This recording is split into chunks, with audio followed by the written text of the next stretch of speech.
Hi, I'm Nicky from Little Ones, and today I'm going to be talking to Sissy Taufika.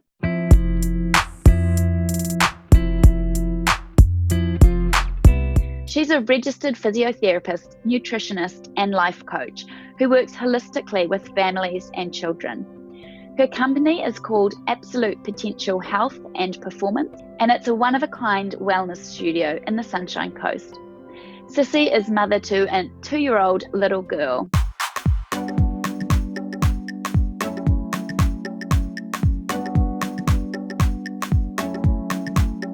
Today we're going to be talking about how important your health and movement is, right from preconception, through pregnancy, through the postnatal period. We will talk about some things you can do to ensure you are getting enough exercise in during your pregnancy and how to make sure it's the right kind of exercise for the stage you're at. We'll talk a bit about self-care and how mothers and fathers can take care of each other and themselves in the postnatal period. We will be talking about exercise and why it is important to not only yourself, but also to your growing baby to get the right amount of exercise in during your pregnancy. To start with, can you tell me about your own journey into motherhood, which was a couple of years ago now? What did you find easy? What did you find challenging? So I actually found the transition into being a, stay-at-home full-time mum in the early months relatively easy. So I was quite lucky. My little girl, took to breastfeeding quite well. I was mentally ready to take a break from work, and physically I recovered really well from the birth, which I'm, so grateful for. Probably the most challenging has been recently, so the last 6 months or so, trying to juggle motherhood, being a partner, and starting up a new clinic. So we moved from Brisbane to the Sunshine Coast at the start of the year, which meant setting up a brand new clinic, marketing, website, starting everything from scratch with like a 1-and-a-bit-year-old who didn't really, want to be apart from me. And I think yeah, I know it's full on, isn't it? And I think the thing that made it a little bit trickier for our situation is my partner, who's in a wheelchair, he actually started having some health issues around the same time.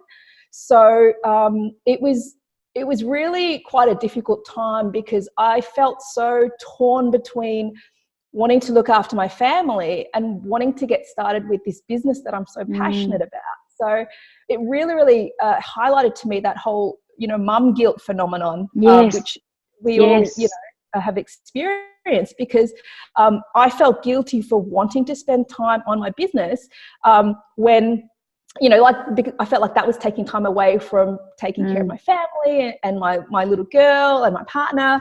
And it was a really tough time, that, that conflict between the two, which I'm sure a lot of mums would go through as well, especially mums that are to return to work and have their own business and things like that as well. So yeah, that was definitely the most challenging for me. Yeah, the mum guilt is very, very real. Yeah. And I mean, I almost, sorry, go. I was just going to say, there was a study that I was looking into, a researcher up here in Queensland that did her PhD on it. And she was talking about how, for mums, going to work is still considered a choice, whereas for men, it's not a choice. Yeah. Just assume they go back to work. So that's why for us, when we have to choose between work and family, we feel like we're taking away from our family. And it's crazy that we all feel that way. It's one of those, you're damned if you do, you're damned if you don't. I know a lot of mothers who have to go back to work, for instance, because they financially need to, and they feel guilty they have to go back to work. And then I also know mothers who choose to stay at home and forfeit an income, and their family sort of struggles financially as a result, and they feel guilty about that. It's like you can't win, whatever your decision is. But I think, how did you get through that? How did you find the balance? It was tricky. I think it was, as I said, it was a really stressful time. I actually, I think communication with your partner is really important. So I had to almost take a bit of a step back from the work, and that was a decision that I made because I knew that, this period where he might need a little bit more help was something that I needed to focus on right now, and that the business would sort of still be there, which, that wasn't easy. That was really tricky because, I've been ready for the last year to get back and, waiting for the move to get started. So emotionally it was quite frustrating for me as well. But I had to really just, like I said, take that time. And I know we're going to talk about it later in terms of mindfulness and the meditation, but those kind of strategies helped me through as well, to realize that it doesn't all have to be done now, and my partner was super supportive as well. He understood, and he was like, don't feel guilty. It's your career, it's what you've been waiting to do. I want to support you as much as possible. So I think definitely talking to your partner and having him on the same makes a big difference to that kind of situation too.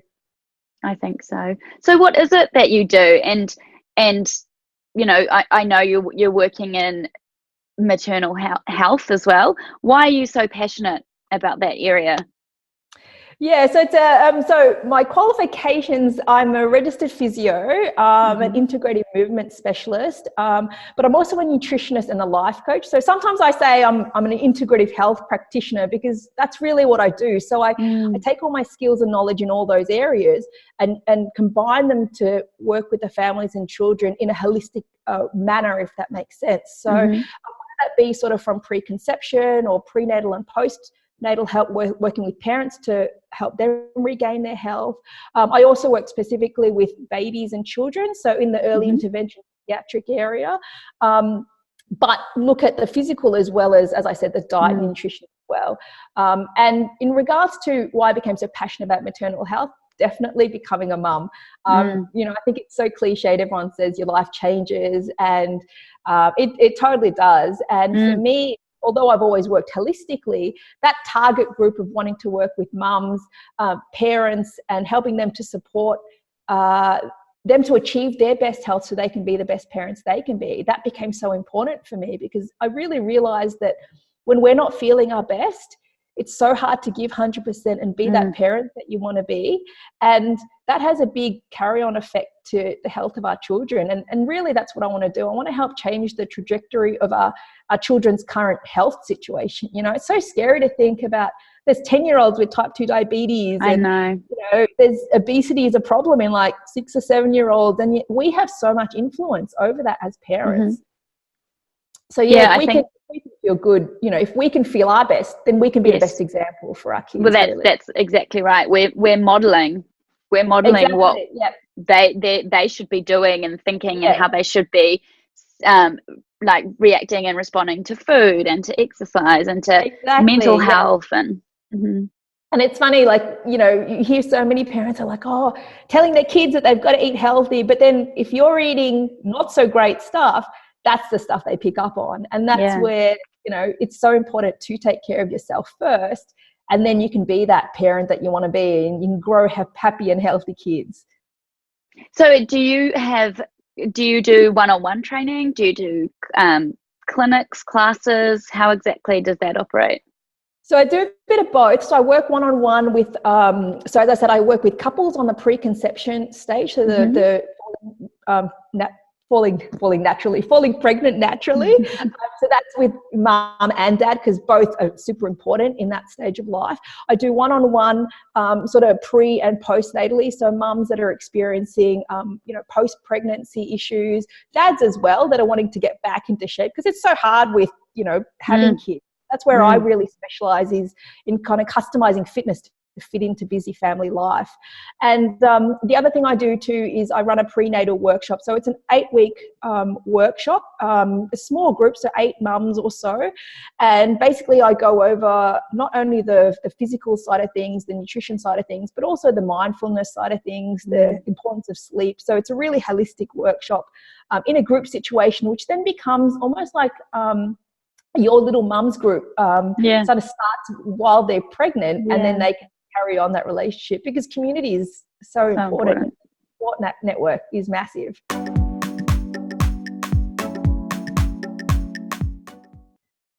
So if we're talking about ways that mothers and fathers, I suppose, can look after their health, in that preconception and pregnancy period, what are some key things that you would be recommending they do? There's a lot of things. I think, from a nutrition and mindfulness point of view, a lot of people know about that, but I definitely think movement is a huge role in maternal and paternal health that not a lot of people think about. Starting from preconception, it's a really important time that's really undervalued. It sets up a foundation for a healthy child. And, we know things like obesity and being underweight have a negative effect on becoming pregnant. So utilizing exercise and movement to help you reach a more healthy weight for yourself is really important. On the flip side, if you're exercising a lot, so, doing a lot of like high impact exercises, training every single day, that can have a negative impact on you getting pregnant. So for that type of person, they might actually be looking at reducing the amount of the exercise they're doing in that preconception period, because it affects your hormones, exercising that much, particularly if you've also got symptoms like amenorrhea where you've lost your periods. So, depending on what sort of target population you're in, it's just about modifying your exercise in that time to help support you. What I do with a lot of my mums during that preconception time is get them to start doing the pelvic floor exercise and deep abdominal exercises.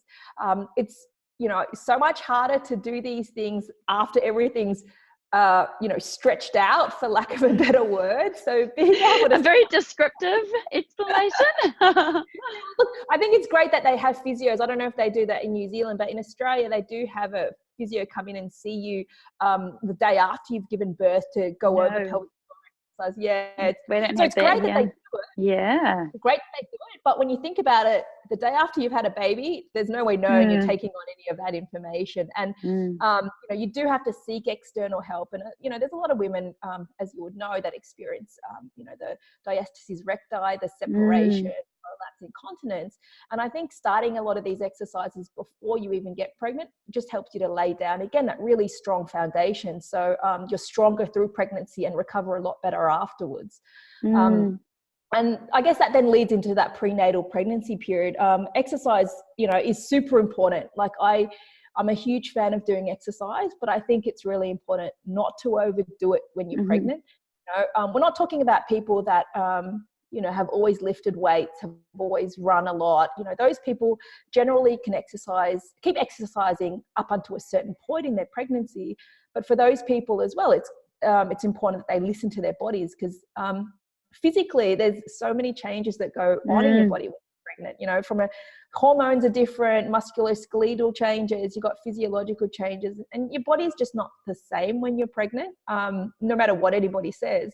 And I think the other really important thing to remember too is that you're responsible for a human. You can't exercise crazily or start a new exercise. Like it's not a time to start like a crazy 12-week let's get in shape kind of program like that. You want to leave that to the side when you're pregnant and not start anything new. So I guess just some specific points for mums during pregnancy in regards to movement and exercise is, just some kind of daily exercise, even if it's just a walk, is really important. It actually helps to stimulate your baby's own movement development down the track, and helps to develop like a nervous system, cardiovascular health. It even helps to reduce their risk of diabetes and obesity down the track as well, just from the mum exercising while she is pregnant. Continuing the pelvic floor and core exercise, as I already mentioned, that's huge to definitely keep doing that while you're pregnant. The biggest thing I think to be a bit careful of is overstretching and sort of end of range movements. So a lot of mothers hear about the hormone relaxin that helps to loosen it up for birth.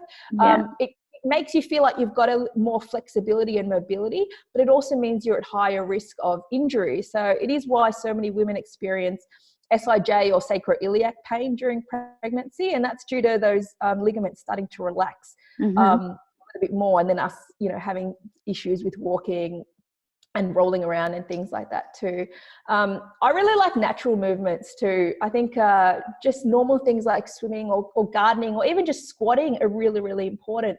Particularly in the third trimester, squatting really helps to open up the pelvic outlet to help move your baby's head into that downward position for birth. So it's actually a really nice natural movement that can actually help a natural delivery as well. And probably the last point I'd say too is just get outside to move. So that links in really well with, going for that daily walk. Vitamin D production from sunlight is super important for fetal bone growth. you know, even things like miscarriage and brain development down the track. So getting that safe sunlight while you're moving during pregnancy is super important for your baby's later health as well. That's awesome advice. And what about, you know, in that postnatal period, are we talking like babe pops out, jump back on the treadmill straight away? What are your, like, you know, should we be focused on getting our pre-baby bodies back? What are your thoughts on that? I know, and I think that's another thing that kind of relates to that mum guilt a little bit too. There's so much pressure on mums to look a certain way, like within 2 weeks, especially when you see celebrities posting stuff up on Instagram, how they've just lost all their baby weight in like, you know, a week or two. I think it's not realistic to think about, because they will usually have a huge support network of people that can, one, look after their baby. You know, they probably got a PT that can spend 2 hours with every day. And I think it's not necessarily like, you definitely need to be listening to your body again. I think starting with something very simple, so even just that walk, you can start doing that a couple of days after you've given birth, and that will just help you to recover as well. But if you don't even feel like doing that, it's not something that you need to push yourself to doing anyway. I definitely wouldn't be doing anything too heavy or too intensive. Levels of relaxin, they still hang around for a couple of weeks after you've given birth as well. So there is still risk of injuring yourself after you've given birth. So you want to ease back into things as well. And I can't encourage mothers enough to really just listen to their bodies and try to put away that guilt of having to get back into shape and exercise straight away, because it's not a time to be worrying about that. You've got a really more important role during those first few months.